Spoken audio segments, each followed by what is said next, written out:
She vanished on Valentine's Day. 4 days later, her headless, burning body was found in a ditch outside Crosse. For nearly 40 years, no one knew who did it. Until now. In today's story, we'll walk you through one of Wisconsin's most disturbing unsolved murders, a young college student brutally killed and left as a mystery for decades. But just when it seemed the killer had vanished for good, a microscopic clue in the ashes changed everything. Stay with us, because what you're about to hear defies belief. The snow had crusted hard over fields of bar mills, just outside Crosse. It was mid-February, quiet, bitterly cold. In the Bostwick Valley Trailer Court, 24-year-old Terry Dolowy was preparing for a romantic evening. She'd recently gotten engaged. She was in love. She was thriving. Hello everyone, welcome to the Serial Crime Chronicles for newcomers to this channel. If you love true stories, this channel was made for you. We post true crime stories they thought they buried every day. If this interests you, don't forget to subscribe to the channel and turn on notifications so you always get the latest content. Your support means a lot. Don't forget to hit the like button. As I've told you before, the like button is a simple gesture for you, but for me it's something huge because it helps TikTok know that people like my content and shows it to more new people. So please don't forget to support me by hitting that like button. Terry was in her final semester at the University of Wisconsin-La Crosse, studying finance. Bright, responsible, no known enemies. She worked evenings as a bar manager and lived in a cozy trailer with her fiancé, Russell Lee, and their little white poodle, Susie. But on the night of February 14th, Terry never came home. And by morning, the nightmare had begun. Russell Lee was the first to call police. He told them Terry had planned to stop by the trailer to pick up some clothes before meeting friends. But the door was locked. Her coat was inside. Her purse was untouched.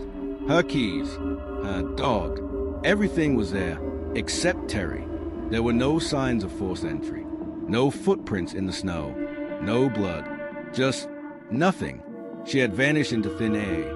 La Crosse County authorities launched a missing persons investigation, but they feared the worst almost immediately. Terry wasn't the kind of person to disappear. She was close to her family. Her grades were excellent. She had a wedding to plan. Then came the fourth day, February 18th, 1985. A passerby spotted smoke coming from a culvert near Mohawk Valley Road, just 6 miles outside of La Crosse. What they found would change the case forever. A mutilated body, burned nearly beyond recognition, was left near the icy roadside. It had been posed, nude, decapitated, drenched in accelerant. The killer had set the body on fire. Her head was never recovered. The body was later confirmed to be Terry Dolowy through dental records and a ring she always wore. But now it was no longer a missing persons case. It was murder, savage, personal, and calculated. Sheriff's deputies and UW-La Crosse police were stunned. Who could have done something so horrific? And why? They canvassed the trailer park. Residents said they saw nothing. No screams, no cars, no strange behavior. But one name popped up again and again, Michael Popp. Popp was a local, just 21 at the time, who lived in a nearby trailer. He'd known Terry casually, maybe from around the complex. Some said he'd visited her once or twice. But nothing about him seemed overtly threatening. And in 1985, you couldn't test touch DNA. There were no surveillance cameras, no cell phone pings, no license plate readers. The autopsy couldn't confirm a cause of death. Fire had destroyed most of the tissue. There were signs of blunt force trauma, possibly before death. Some theorized she'd been ambushed. Others whispered of something darker, jealousy, obsession, or revenge.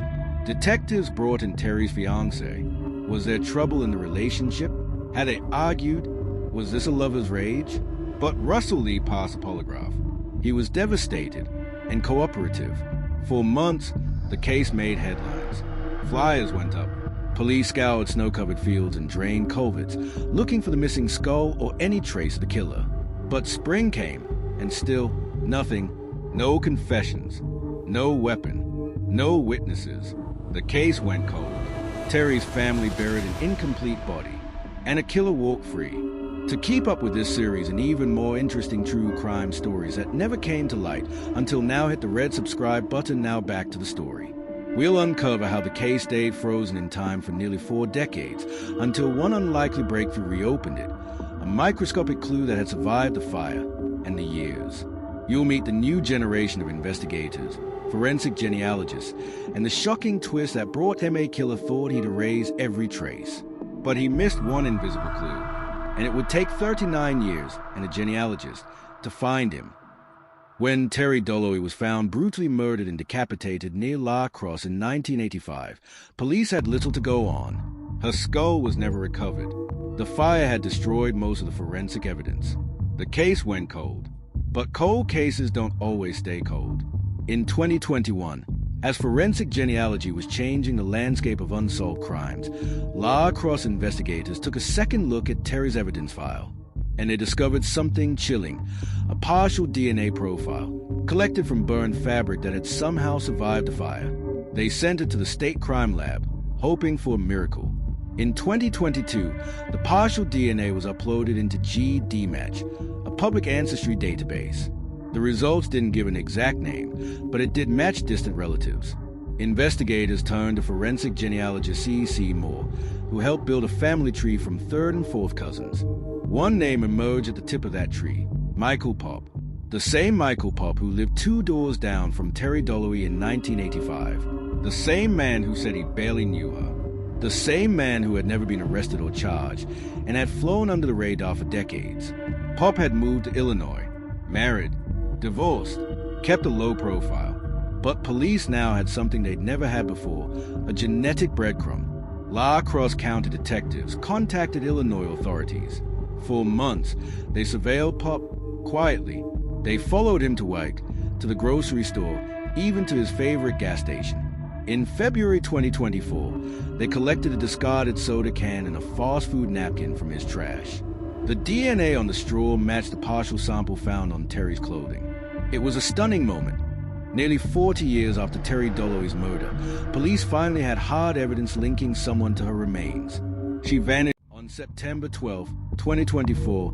Michael Popp was arrested at his Illinois home and extradited to Wisconsin. He was charged with first-degree murder. Terry's family, now decades older, had waited nearly a lifetime for answers. Her mother, speaking through tears, said, "There wasn't a day that we didn't think about her. We knew someone out there knew. Now we know who." The community of Crosse, too, was shaken. This wasn't just a cold case solved. It was a time capsule cracked open. Old newspaper clippings resurfaced.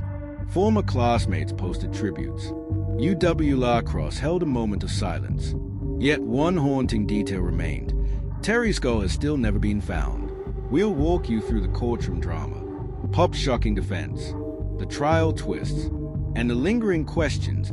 Why did he do it? Was it personal? Could he have killed again? Stay tuned. The answers are even more disturbing than you think. To keep up with this series and even more interesting true crime stories that never came to light until now, hit the red subscribe button. Now back to the story. The man accused of one of Crosse's most brutal cold case murders finally stood trial. But what he said in court left even the jury stunned. In 1985, 24-year-old Terry Dolowy disappeared on Valentine's Day. 4 days later, a decapitated, burned body was found in a ditch outside Crosse. For nearly 40 years, the case went cold until DNA and forensic genealogy pointed to a long-forgotten neighbor, Michael Popp. Now, it was time for justice. In March 2025, Michael Popp stood before a Wisconsin jury charged with first-degree intentional homicide. Dressed in a plain gray suit, now in his early 60s, he looked nothing like the young man who once lived just 2 doors from Terry. But prosecutors weren't focused on appearances. They focused on evidence. The prosecution's case was relentless. DNA from Terry's burned clothing matched Popp's discarded soda can. Multiple neighbors recalled seeing him watching Terry from his yard in the weeks before her death. A former friend testified that Popp once made a disturbing comment in the 90s. "You can burn a body and no one will ever know what happened to it." But perhaps the most powerful witness was Terry's mother. Through cracked voice and tears, she described the agony of burying her daughter without a head and waiting nearly 4 decades for a single name. Michael Popp's defense attorney took a shocking approach, not total denial, but deflection. He didn't deny that his DNA was on Terry's clothes. He claimed it was there because they had been in a secret relationship. Popp testified on his own behalf, saying he and Terry were close and had a brief, intimate relationship that no one else knew about. He claimed she'd invited him over the night she vanished, and when he left, she was alive. The courtroom was stunned. Terry's friends and family vehemently denied the possibility.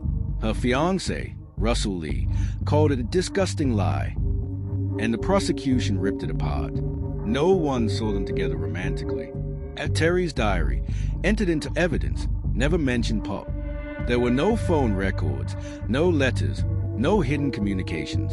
And even more damning, why was her body burned, mutilated, and hidden if it were just a secret romance? After 3 weeks of testimony, the jury deliberated for just 5 hours.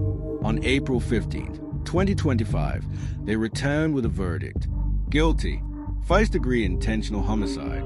I'm Afternoon. Do you know which application to use my phone? Crime Magic Samsung being used by Samsung Greenwood Foods. Terry's mother sobbed in the gallery. Her father, now frail, in a wheelchair, nodded silently. The judge sentenced Michael Popp to life in prison without the possibility of parole. Outside the courtroom, Crosse residents gathered with signs that read, "Justice for Terry." 39 years too late, but never forgotten. It was a rare moment of closure in a case that had haunted the city for generations. But even in victory, one piece of the story remains unfinished. Terry Dolowy's skull has never been found. The prosecution believes Popp may have buried it separately or destroyed it completely to delay identification. To this day, he has never revealed its location. And without it, the full truth of what happened that night in 1985 may never be known. Terry's case is a stark reminder of what happens when evil hides in plain sight, and how technology, perseverance, and a community's memory can finally bring justice, no matter how much time has passed. If you or someone you know remembers anything about the Terry Dolowy case or Michael Popp's behavior in 1985, contact the La Crosse County Sheriff's Office. Speaking head in silhouette, #now we want to hear from you. Do you believe Popp acted alone? Or was there a deeper motive is still hiding? Should unsolved cases from decades ago always be revisited? Detective drop your thoughts in the comments. Like, comment, and subscribe to the True Crimes Archive by Chacha, where every crime has a witness, and every truth will be told for more true crime stories. See you in the next episode, and thanks for watching.